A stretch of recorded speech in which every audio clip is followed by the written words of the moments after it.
తెలివి ఉంది కానీ వాక్శక్తి లేదు. ఏం చేయాలి? బ్రాహ్మీ ముహూర్తంలో లేచి కాలకృత్యాలు తీర్చుకొని రోజు విష్ణు సహస్రనామం చదివినట్లయితే మనకు తెలియకుండానే మనకి ఏమి కావాలో కొంచెం వెనక ముందుగా అన్నీ నేర్చుకునే శక్తిని ఆ భగవంతుడు మనకిస్తాడు.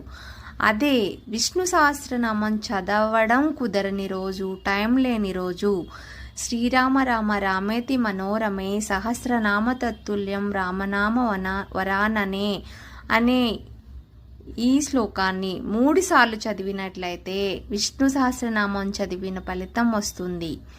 బ్రాహ్మీ ముహూర్తంలో లేచి మనం చక్కగా పూజ చేసుకొని కొన్ని స్తోత్రాలు చదువుకున్నట్లయితే చాలా ప్రశాంతతనిస్తారు ఆ భగవంతుడు. మనతోనే ఉంటారు. ఏమీ డిస్టర్బెన్సెస్ రావు, వచ్చినా మనకు తెలియకుండానే పోతాయి. మనకి ఏమి కావాలో అన్నీ ఆయనే చూసుకుంటారు. బ్రాహ్మీ ముహూర్తానికి ఉన్న పవర్ అలాంటిది. ఏముందండి, రోజు లేచేదానికన్నా కొంచెం ముందు లేచి చక్కగా పూజ చేసుకొని పూజ తర్వాత అన్ని పనులు చేసుకోండి. ఎంత ప్రశాంతంగా ఉంటుందో కదా. ఓం నమ శివాయ.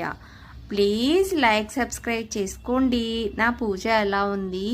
నా పూజ నచ్చిందా? మన శివయ్య ఎలా ఉన్నారు? Okay bye. Like, subscribe.